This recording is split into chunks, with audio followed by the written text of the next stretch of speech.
How is it going out there? Yes, yes. Not doing as many lives, but because we are dedicated to do 100 new generational wealth families by the end of the year. I think what we've chosen to do is go ahead and maintain the lives, but specifically to that effect, right? So on these lives, I am focused on our generational wealth platform and our clients that are ready to make a change for the future of their families. And there's a bunch of different reasons why, people do that. So I guess we'll talk about that a little bit today. We have, and quite frankly, these are the ones that I love the most because in my head they got it together the most. But we have a bunch of different types of clients that fall under that umbrella, and the one that I love the most is the newlyweds who don't have any children yet, right? And they're really, really focused on making sure that generational wealth is part of their planning structure. And they come in and set the foundation right off the jump, right? And some of them, depending on their financial situation, are even targeting their grandkids, right? Which is amazing. Now, some of them, it's a religious thing, right? There's a passage in the Bible that says something to the effect of a wise man leaveth an inheritance for his children's children. So there's some people who are like, the Bible said, I'm supposed to leave it for my grandkids, so that's what I'm doing. Um, you know, can't argue with people's beliefs, right? But sometimes it's actually a function of how much disposable income they have, right? And how much cash they have. The smaller amount of money you start with, the longer it takes to become any kind of significant amount of money, right? So if you come in and you have a smaller amount of money and you have a smaller budget, um, then you understand that what you're doing is you're compounding the money over time, right? Same thing a bank does, or the same thing a private equity fund might do, or even a VC fund might do, right? Or definitely a hedge fund, right? So you're compounding this money over time, right? So it's making gains and then you reinvest the gains, and then it makes more gains and then you reinvest the gains, right? And so that's just how money works in general. And so if you start with a smaller amount of money and you're looking to create generational wealth, number one, this type of generational wealth plan will rarely assist you, right? So it's not a personal wealth plan. That's important to understand, okay? But it is a generational wealth plan, so it typically assists the next generation. And then what ends up happening is you want to calculate how long it's going to take you to get there, right? And based on that, you would then know, okay, well, either this is something that can help my kids, right? And if it helps your kids, sometimes it can indirectly help you, right? Like we've seen situations where, it's still a generational wealth plan. It's not made for the benefit of, the founder. But the founder lives long enough that in their old age, when they need a little bit of help, the trust can kick in and help them, right? So kind of an indirect benefit, but it's focused on the kids. If it's focused on the grandkids, then there might not even be enough in there to make it worth the while to try and get it to help in the old age, right? It's just not designed for that. So you don't want to make the mistake of mixing your hey Paul, of mixing your personal plan with your generational wealth plan.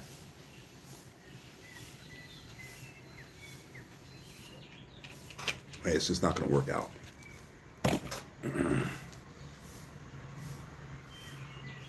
Yeah, I mean, every business owner is going to say the same thing, right? Because it's true, right? We've all failed multiple times before we achieved an iota of success, right? That's a truth that's almost universal, right? So if everybody says that they failed more times than they've won, if everybody says, who are business owners, that they have more failed business than successful business, right? Why would you pin your family's generational wealth on your business success? It's just the worst way to do it, period, right? If you have business success and you can pour money from your business back into your family, then it's going to work anyway. So it's not a zero sum game. It actually enhances that thought process if that happens to be your thought process, right? But if you have a specific generational wealth plan that does not benefit you, that is guaranteed, right? Because compounding is guaranteed. What you don't know is when it's going to hit and for how much. But you do know it's going to grow. It's guaranteed to grow mathematically, right? So it's no longer a matter of guessing factors and risk factors and gambling factors on any kind of investment market. You know it's going to grow. How fast is it going to grow? That's question number one, right? How quickly is it going to get there? Okay. The other thing is, how much is it going to grow to? That's question number two. Those are your kind of unknowns, especially if you're willy-nilly about it. Now, if you got a professional team, like if we're building it for you, we can at least do some informed projections based on facts, right? For us, we always start with a treasury base. Well, treasuries are guaranteed. Typically, the only way treasuries default is if there's a war and that government gets destroyed, right? That government loses the war, right? Then you got a problem. But worrying about your bonds is probably not your number one problem in that scenario, right? So that's typically the only way that treasuries default. And so if that's the case, then that's a pretty strong base. Now, the problem with treasuries is they typically give shitty ROI, right? Like if you go look for a U.S. Treasury right now, you're talking about 4% ROI. Maybe 5, 6 if you're super lucky. On a Treasury bond. So what do you have to do? You have to find tier two economies, right? Tier two economies need cash to get from tier two to tier one. If they need cash, what do? They increase the ROI on treasury bonds so that they can loan money from the people, right? So currently, we're looking at beautiful rates of return, anywhere from 12% all the way up to 18%, right? This month is February. Our folks that are on bond ladders this month got paid their 18.46%. IFB one, what is it? The IFB one 2024 8.5 is the name of the bond, right? If you're going to Google it, and it is 18.46% return on investment. What's the S&P 500? It's 10%, right? It's the historical growth of the S&P 500 is 10% a year. This is 18.46%. It's almost double the S&P 500, right? And a bond, and one of the most secure investments that exist, right? So that's the base, right? We typically make that the base of the generational wealth trust. So the trust owns some bonds, right? Those bonds pay the ROI that the government guarantees that they'll pay, and it pays it annually.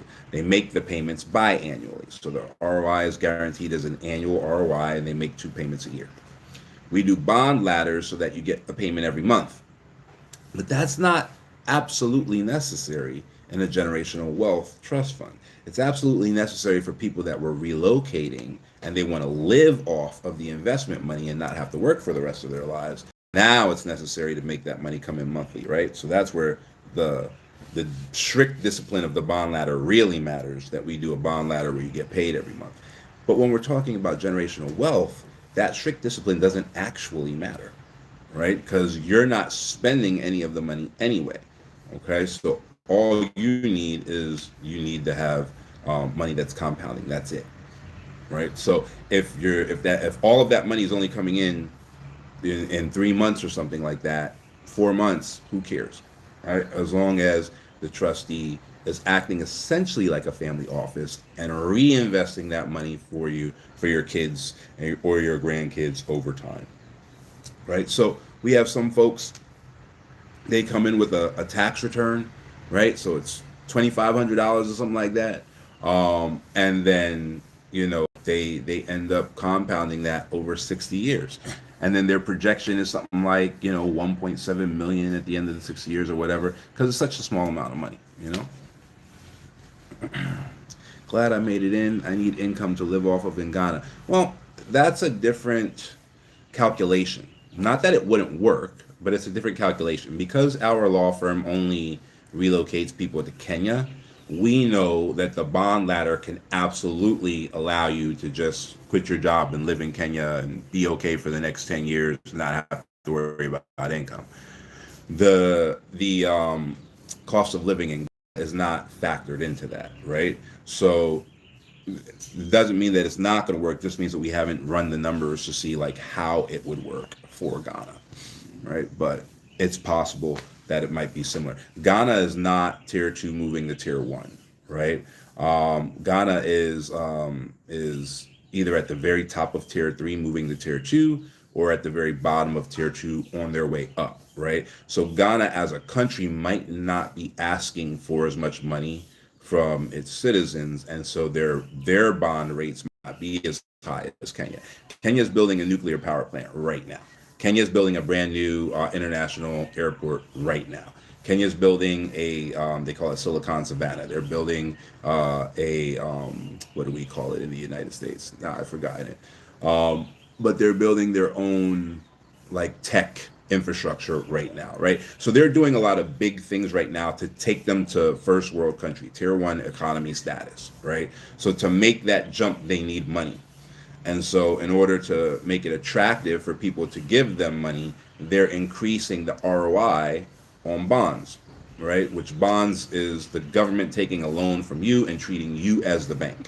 So they're saying, okay, we're going to take a 20-year loan from you. We're going to pay you 14% interest on that loan every year, guaranteed for the next 20 years. And then at the end of the 20 years, just like any other loan, we're going to give you your principal back. Because in a loan, you pay the principal plus the interest. Is the government paying you the principal plus the interest, right? And so that's how all bonds work, all right? It's just a matter of what's the ROI on the bond, right? Different. If you go to America, since they're already tier one, you buy a bond from America, you only get 4% because they don't need money, right? The interest rates on bonds go up when the country needs money, right? So it's a different, calculation, but it might be possible, right? So on the other side of that, everybody can utilize that particular situation to build generational wealth, right? So everybody can create a generational wealth trust fund in that jurisdiction, utilize those bonds, get the next 15 years, 10 years, 20 years, 25 years if you're lucky, where now that trust fund is compounding off of that kind of guaranteed base income, and you create this pot of generational wealth for the kids. Now, it's important to us anyway. There are a lot of people that will just take your money and set up generational wealth and you'll get it, right? Like the compounding will work. They're not like doing anything crazy to you. You'll get it. The problem is you'll lose it, right? Why will you lose it? Because statistically speaking, 70% of all new generational wealth is lost in the second generation, which is the first generation to get it. The first generation doesn't benefit from it. The first generation makes it, right? So in the second generation, 70% lose it. Why does that happen? Because people who don't have money think money is the most important thing, and they focus on the money, right? So you got somebody who they sacrifice, they get, I don't know, $4,000 together, right? Let's say it's mom and dad and they do their taxes separately. So they both get a $2,000 tax return. They say, you know what, we're sacrificing for the kids. We're both giving our entire tax return one time to this thing. We're going to put it in this trust and we're going to let it compound for the next 30 years for the kids. Okay. All right, fine. Great. Okay. Now let's say that $4,000 goes ahead and it compounds for the next 30 years. And at the end of the 30 years, it's $750,000. That's awesome. But they didn't teach their kids any financial literacy. They didn't teach their kids any stewardship. They don't even know what that is, right? So they don't even know how to teach it. So when their kids get that money, they're in no better financial mindset than the parents who started it, and they fumble the bag, right? And that's why 70% of all people, right? Doesn't matter where they come from, what their background is, what color they are, none of that matters. 70% of all the people who set up generational wealth, that generational wealth is gone by the second generation.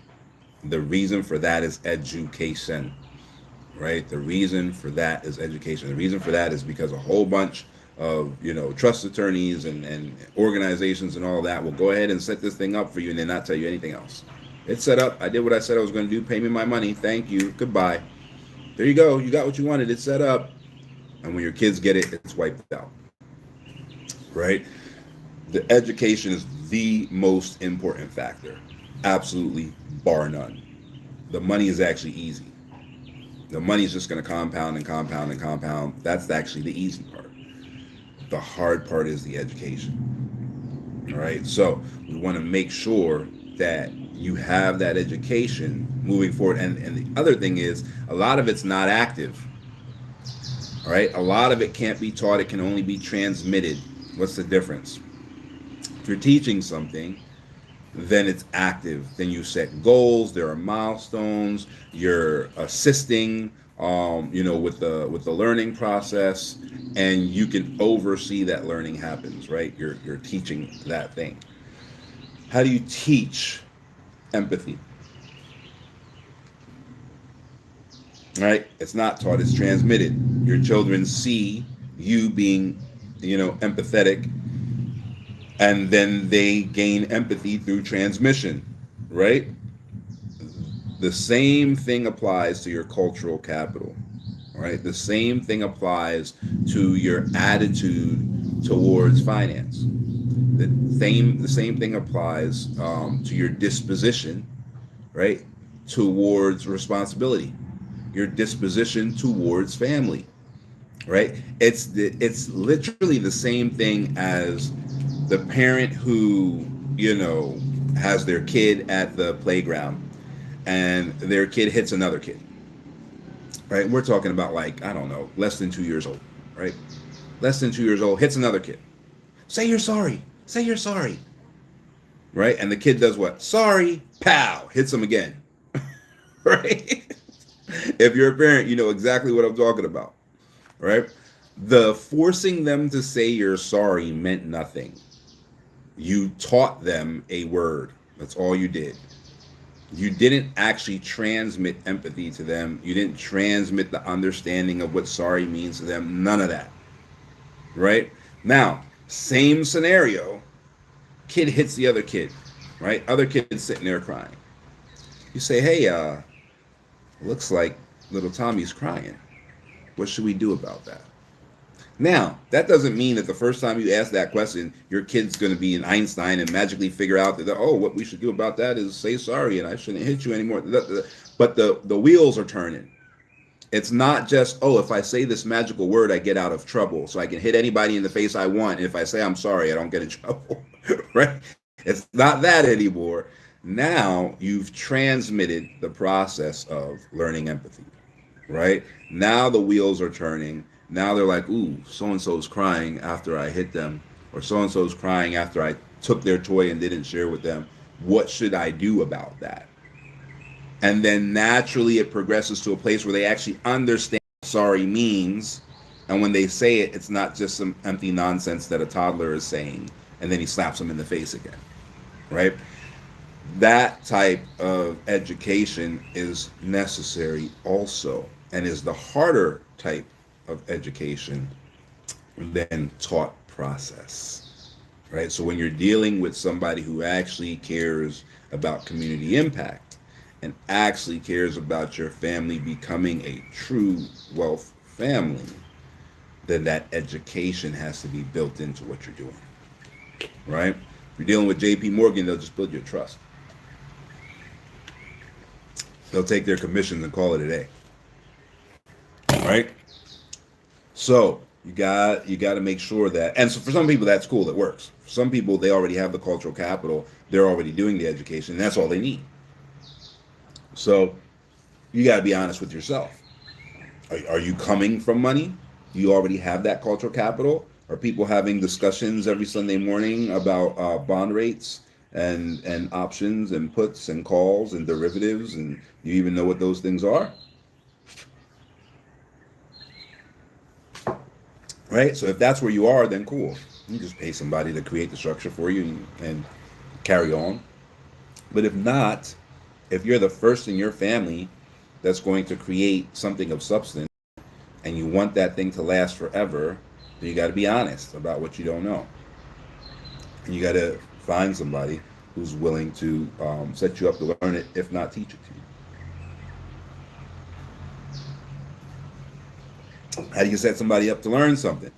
You write it into the trust. You make sure that in the future, the trustee has to take some of that money. You can cap it, right?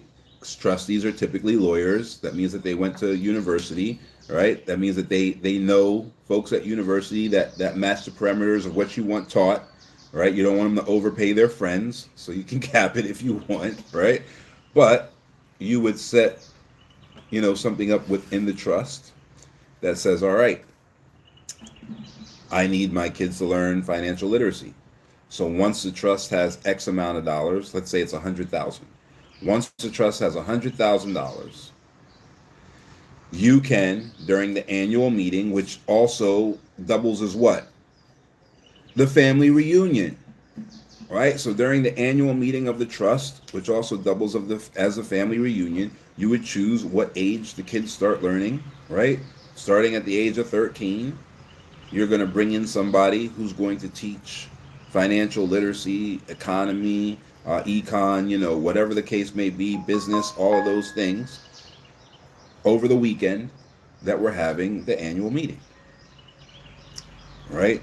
And you can cap it. You can say, once we hit $100,000, you can take up to 10,000 and fly in a college professor for the weekend and have this college professor teach our kids financial literacy, econ 101, econ 201, in progression, obviously, right? Business, so on and so forth for that weekend. 2 hours a day for 3 days, 3 hours a day for 2 days, whatever, right? You can make that part of what it takes to be a beneficiary, right? So now you got the teaching part down. Okay. What about the harder part? What about the cultural capital? That's something that you have to be willing to work on, right? You have to be dedicated to it, right? If you want to build a great family, that is a perpetual generational wealth family, like a Kennedy family, like a Rockefeller family, like a Rothschild family. And by the way, those are all the weakest. We say their names because you know their names. The families that are actually the strongest, you don't know their names, right? But if that's what you want, if you want a dynastic family, and you want to build a family that's strong and a family that can do anything, the great American lie is individualism, right? When you look at the powers around the globe, they're all families, every single one of them, right? You can't beat a family unless you are a family. That's why crime even works that way, right? Your criminal organizations are all families, right? Or twisted facsimiles thereof, right? But that's why they operate that way, right? So you can't beat a family as an individual, all right? You can only beat a family as a stronger family, right? So if your family is doing business together, you're going to crush it, right? Even if your family is doing work, if they're all employed together, they're going to crush it, right? Have you ever been employed at a place where family members are dang near all the managers? There's always that one, right? That young one who's not really a manager yet, but the uncle and the mom and the, run departments in this place. And even though they're not, the owners, they still run everything in that place. When you're a family and the family knows how to act and they're not acting as individuals, you crush it. It's just the way it works. So you have to be dedicated to building that, right? Now, there are a few hacks, right? One of the best hacks is what's called a family constitution. You generate a family constitution. Now, there's a couple ways to do that, right? And it depends on who you are. If you are starting a generational wealth family and you're coming from a place where like the rest of the family is not worth having this discussion with, right? Like you're already the black sheep, right? Like everybody else, don't nobody want to hear what you got to say. Ain't nobody trying to believe in you. We all, have seen people that come from that type of background, right? So if you're starting your own family, your own branch of the family, and that's it, then you don't need to sit down with anybody. You can create a family constitution, implement that family constitution with your partner if you have one. We have plenty of clients that come in and get everything set up and they don't even have their partner yet. So when they get their partner has to get on board, right, with what's going on, right? And set everything up and move forward from there, right? You're the first generation, your kids are the second generation, that's that, period. You move forward from there. If you have a family that does have some, cohesiveness, but doesn't have substance, right? So there's some cohesiveness there, but they don't actually know what they're doing, which is the majority of, people. Whether there's cohesiveness there or not, majority of people don't know what they're doing, right? And so if you have that, then you can sit down as a family and figure out the Constitution, right? The most important part of any family constitution is the conflict resolution section of that constitution. There's going to be a conflict resolution article. In that conflict resolution article, there's even punishments, right? But the conflict resolution section is by far the most important section of that family constitution, right? Getting through the inevitable issues that will pop up in family is going to be one of the number one things that puts you heads and tails above any competing family. If they do not know how to get past conflict, if they don't have conflict resolution spelled out, they're going to stall. Every time there's a problem, they're going to stall. And when there's a big problem, they're going to crumble, right? This is the number one thing that we do that gets clients calling us talking about, you just saved our family.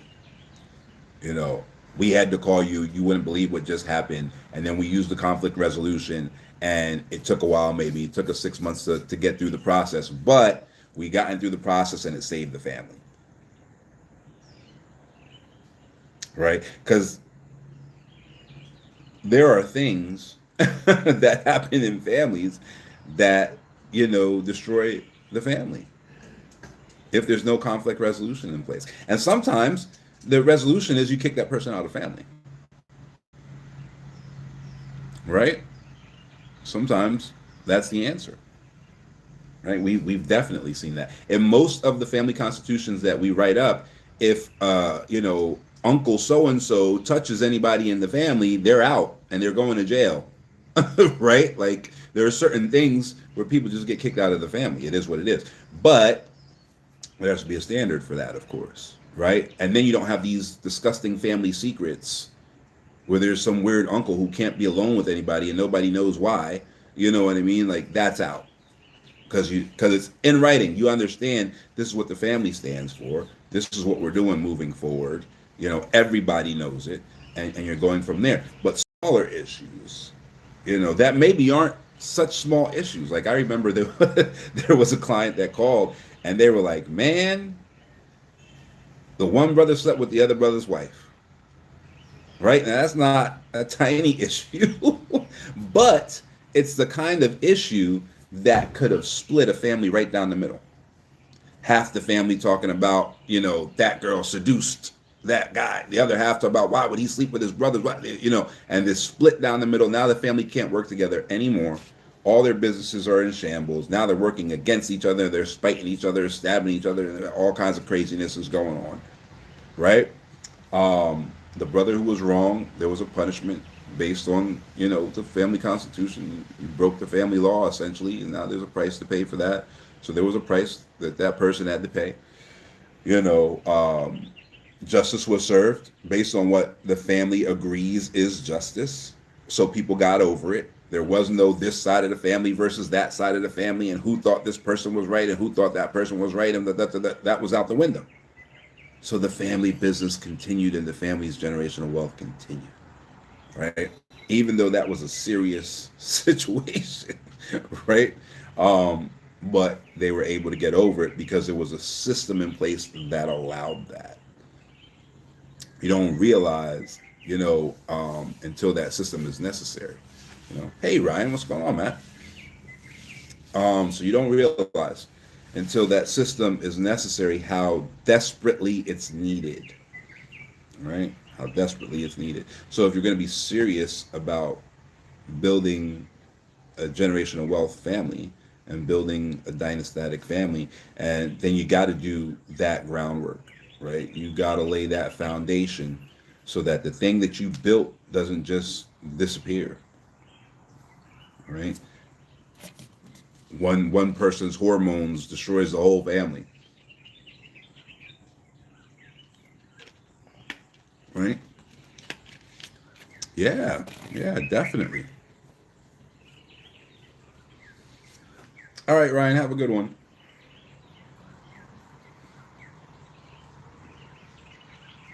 Yeah, yeah. So it's, well, the trust really protects from that as far as the family is concerned.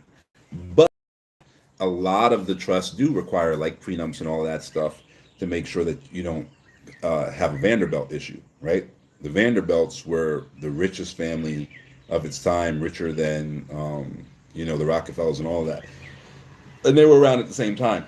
Um, and they lost it all largely due to divorces because they didn't have that type of protection built in. So I mean, we learn, right? And so now the trust side of things is protected. So kind of the core of the family's wealth is protected from any spouses. But on top of that, yeah, typically it does require uh, that a prenup be signed for anybody coming into the family as well. And if they don't want to sign it, then either you leave the family and go marry them, right? You'll see that a lot. Like the princess of Japan, she wanted to marry a commoner. She left the family and went to marry a commoner. There was a king of England did the same thing, right? He married an American woman that already had kids, right? So they weren't allowing the king of England to have a woman who was as a baby mama. It was a big scandal, blah blah blah blah blah. And so he abdicated the throne. He left the family to marry the outsider. So it doesn't force people to do what you want, right? It protects what you've built, and they can go do whatever the hell they want. They just don't have access to what you built, right? They didn't build it, right?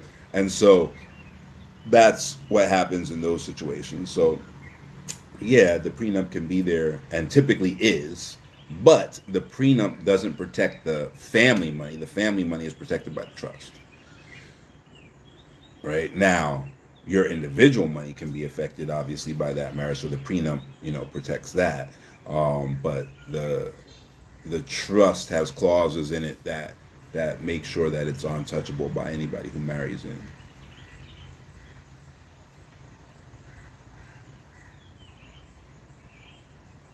I actually can't answer that because the trust changes depending on what kind of family setup you have and what kind of assets are in the trust. So the clause would change, the protective clauses would change depending on what you got going on in the trust. Sometimes it even changes based on the settler, right? So the settlement method of the trust will sometimes change the clause as well. But the point is that it's protected. As long as you're dealing with somebody who knows what they're doing, they'll be able to protect it. They just have to protect it in different ways depending on how you set that up.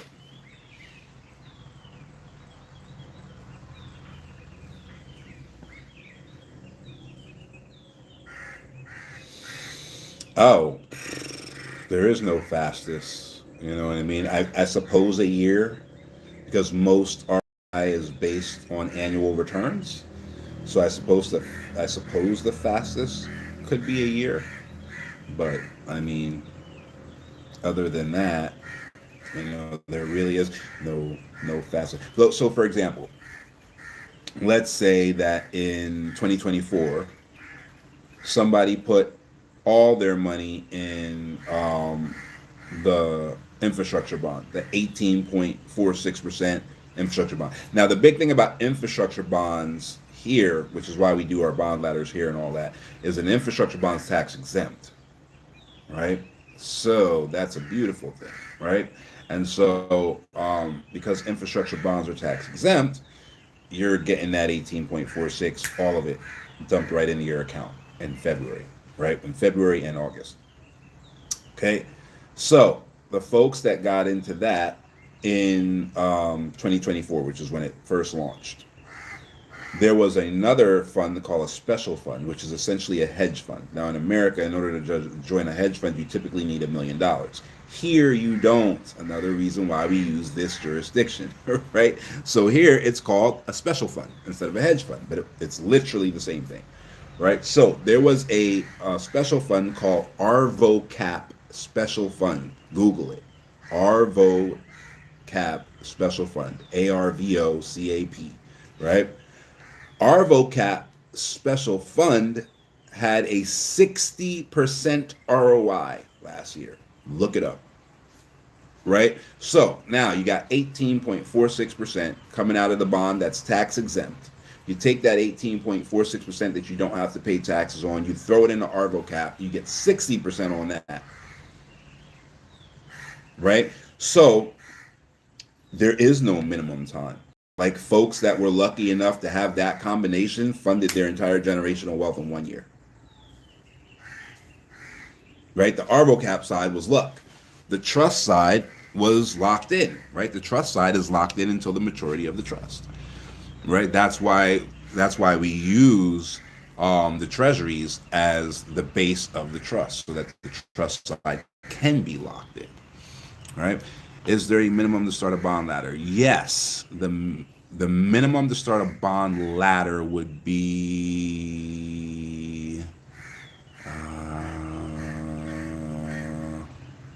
let me think. The minimum to start a bond ladder would be $3,000. That's the minimum, and then each would essentially have like $500 in it. So yeah. You ain't gonna be able to live off of that, but that will work for generational wealth, right? Remember, we have our relocatee bond ladders. That's a different thing. So because those people are living off the bond ladders, like they're able to quit their job and just live off the bond. That's a different thing. But a generational wealth bond ladder, your minimum is $3,000. And and you get it back, right? It's a bond. So at the end of the term of the bond, you get the money you paid in back. So,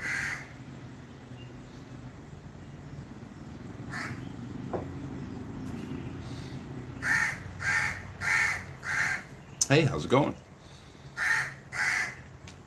Yeah. Oh, you're in Malindi. Not bad. Red Yanni Beach. Yeah, no problem. How do you get it back? What if the market crashes? Okay, you're confusing bonds with stocks. Okay, if you buy a stock, let's say you buy a stock for $1. You buy one share of a stock for $1, and that stock goes up. It skyrockets to $100, right? Then now your share is worth $100. You turned your $1 into $100. Let's say the market crashes and it goes to $0. Now you lost all your money, right? That's how the stock market works, right? That's a very high level overview and simplification, but that's how the stock market works. You buy it, now it makes money, it loses money, whatever, and then you realize the gain when you sell it, or you realize the loss when you sell it. Okay, all right, fine. That is not what a bond is. A bond is a loan in reverse. So a bond is a loan where you are the bank. If it's a government bond, which is essentially one of the most secure forms of investment, it's the government using you as a bank, right? So the only way that the government defaults is if, the government crashes or there's a government shutdown or something like that, right? So what you get paid, your ROI, it's called a coupon payment with a bond. Your ROI is the interest rate that the government is paying you for the loan. And the same thing with a car loan or a house loan or any of those other loans is when you get that loan, you have to pay back what the car is worth or what the house is worth at the time of purchase plus the interest, right? It's the same thing with the bond, right? But you're the bank. So you're getting the interest plus the face value, right? So if you gave $10,000, you're getting the interest, and the interest is predetermined, right? So you're getting a fixed rate of interest for the next 10 years. And then at the end of the 10 years, you get the $10,000 back, right? So you get the principal and the interest. So it's not stock. All right, so you're just confusing those two.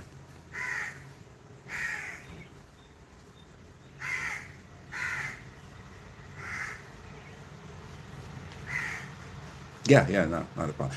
The bonds are designed to be easily understood because bonds, again, are the government raising money to do infrastructure projects, to build dams, to build nuclear power plants, to build airports, right?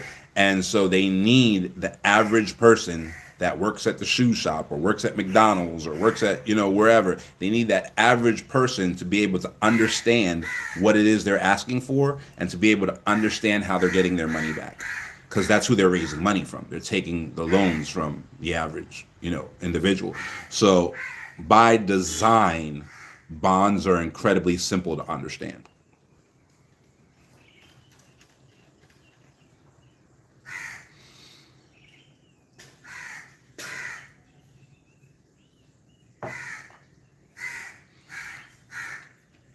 Yes, yes, yes. Yeah, we'll be going live just talking about this on repeat. It'll be over and over and over again because we're going to do 100 generational wealth families by the end of the year. We're at 16 right now. So we got like 84 left to go. And we are going to we're going to make that impact, that community impact by the end of the year because it's just the most impactful thing we do. It's definitely not our largest profit margin, right? So there's that, but it's not always about profit, right? The generational wealth is easily by far the greatest community impact that we end up having on the people that we work with is creating perpetual wealth for that family moving forward. And so absolutely it's the most fulfilling work that we do. And so we'll be focused on that for this year, and by the end of the year we'll have new families set up and ready to rock on that. I don't know what's going on with this bird.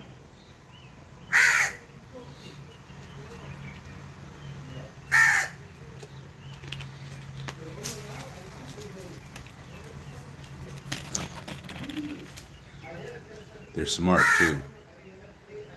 Yeah. No, no, they'll remember. I throw my shoe at it, it'll like remember me and attack me like forever. They're smart. They're really smart. Someone got arrested for teaching one how to bring it money. So it was like swooping down and stealing like $100 bills out of people's wallets. Every time they open their wallet, the bird would like steal it. They're really smart. I'm very interested in generational wealth with that entry point. Yeah, yeah, yeah, yeah, yeah, yeah. This is generational wealth for like real people, right? So like if you go to like JP Morgan, they'll be like, "Oh, we need 300 million dollars to even talk to you," right? You go to like Schwab, right? Schwab might need 300,000, right, minimum, right, to even have a discussion with you, right? So what they'll say is, and what you'll hear, like on the internet, is like, oh, you need to be high net worth or ultra high net worth or one of those situations in order to move forward, right? Lily, wave that bird out of the tree. And so in order to move forward, you would need to be, one of these ultra high net worth or high net worth individuals.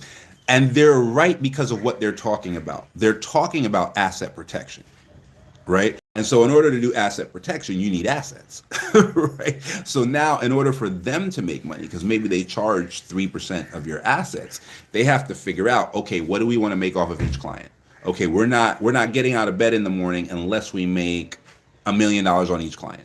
How do we make $1 million on each client? Oh, well, then they have to have 300 million in assets in order for us to guarantee that we make $1 million, right? So that's why those numbers are so high. How are you?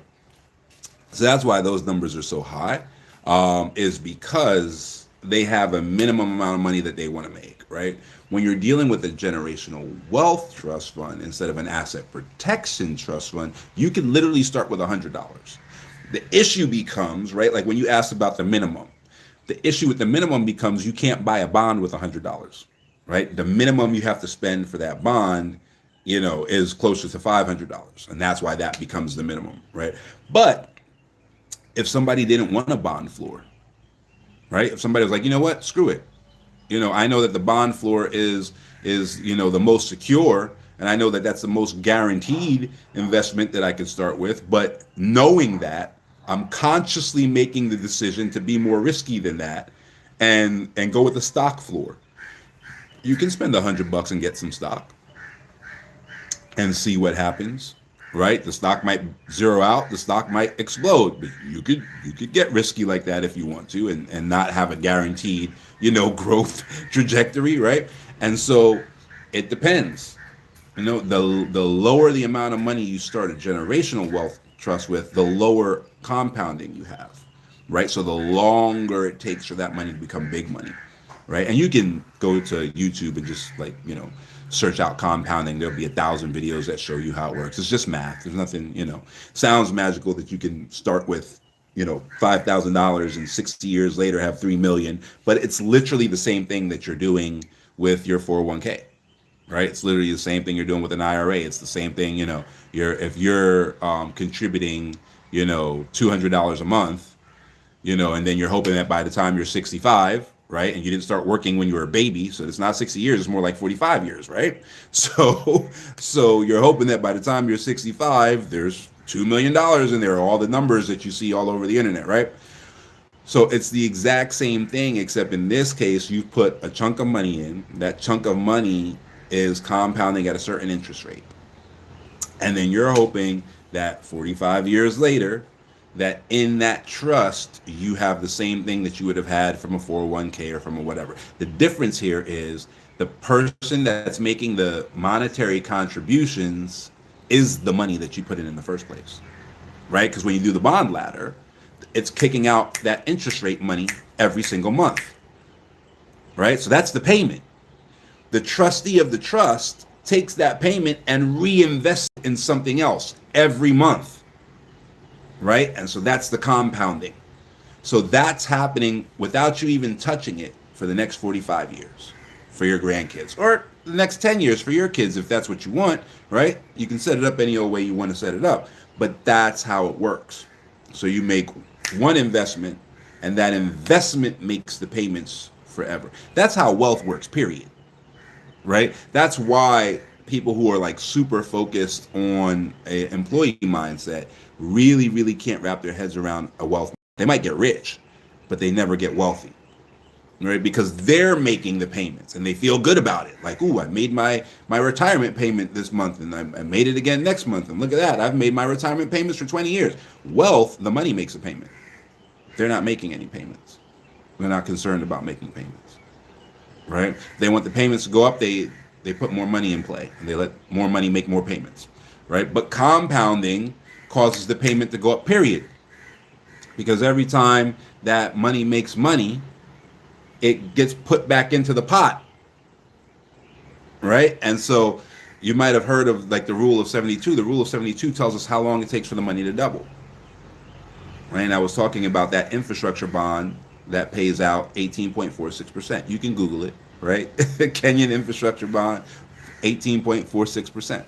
4607 to be exact, right? And so if you're making 18.46%, your money is doubling in under 4 years. Every 4 years, your money's doubling. So imagine if you put in 100,000. In 4 years, you have 200,000. But what happens 4 years after that? Is it 600,000? No. All right? It doubles and then it doubles. Right? That's the exponential growth. Right? So what ends up happening is you get 2, 4, 8, 16, 32. Right? So you get to a point where it does this. And that's how you end up with millions, even though you only started with thousands, right? So, but that's just math. That's nothing special that we're doing. That works everywhere with everyone. The difference is that your structure here is a wealth structure. It's a structure that allows for money to work for you. instead of you working for money. Right now, because it's a generational wealth plan, it's working for your kids. Right? It's not designed to help you. Right? If you try to make it help you, you'll mess up the money before it compounds. That's where most people go wrong. So it's working for your kids at that point.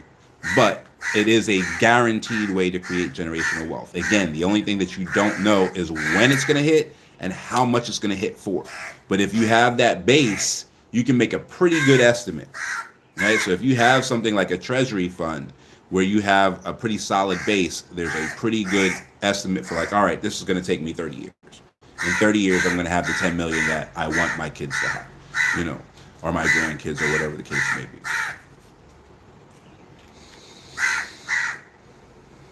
Yes, if you put more up front, then it takes much less time to get to whatever your target is, right? You can compound forever, right? So there is no end, you know, to the compounding. But if you have a target amount of money that you want to get to, the more money you put up front, the faster you will get to that target amount.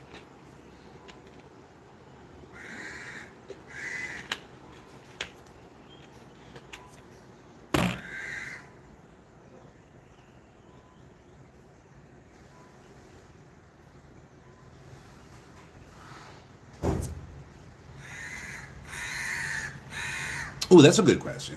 So why the offshore trust? Here's the answer to why the offshore trust. You can build that money, right? You can build that money without going offshore. Okay? You can build that money in a domestic trust. You can build it in a high yield savings account. What happens when you get into a car accident? What happens when your insurance doesn't cover the medical bills of the person that you got into the car accident with? Or God forbid, you look at your phone, you look up, you run over a kid. Right? It's deemed an accident. You're not going to jail, but they're suing you. There's a wrongful death lawsuit. Guaranteed that your auto insurance doesn't cover that. What happens? They start looking for your assets. There's this account over here that's been compounding for 10 years. They own it. It's one of their assets. We can now take it to satisfy this debt. Now, if it's in an offshore trust, right? Do you own it?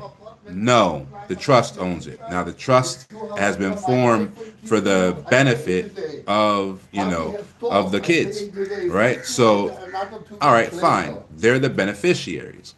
But do you own it? No, the trust owns it, right? So if the trust owns it, can they take it in that same lawsuit? No, they can't, because you don't own it. What if somebody decides to make an argument to the judge and the judge buys it, that you actually do own it? You're the beneficial owner of this thing, and it should be included. And the judge agrees. Well, your trustee overseas doesn't agree. And so the judge orders you to request a distribution from the trust, and you do that. You comply with the judge's order. You don't want to go to jail, right? You comply with the judge's order. You call the trustee and you say, hey, listen, this judge is saying that all the money that's in my generational wealth trust needs to be liquidated and sent back to satisfy this judgment. And what does the trustee say? I don't care. Screw that judge. I'm not giving you anything. Now, did you comply with the court order? Yup. Did the trustee give away your kid's money? Nope. Can the judge do anything to the trustee? Absolutely not. Can the judge do anything to you? No, you did what the judge told you to do. Right? So that's why offshore trust. Right? So that this is generational wealth. Right?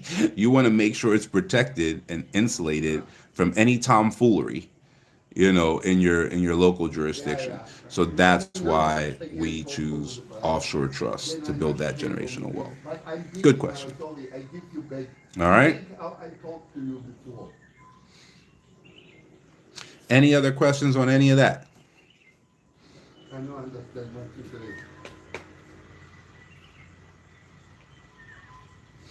All right, guys. Well, I will get with you again. I'll be here probably the same time tomorrow. We'll be talking about this again. If you get some questions on that, In the meantime, just go ahead and let me know. You can either send me a direct message on whichever one of these streaming platforms that you are watching me on. I'm currently streaming on 3 different platforms. So you can send a direct message on any of those platforms, and then I will try to either answer it immediately, and I'll typically answer it with the video, or I will talk to you on the next live. All right? Was that a crow? No, it's like well, maybe it's a crow. You know what? Maybe it is a crow. I when I look at them, I think raven, but actually, vibes. Now that you're making me really think about it, possibly it is a crow. I don't know why they're going crazy today. Something must be happening somewhere around. But yeah. All right, guys. Talk to you later.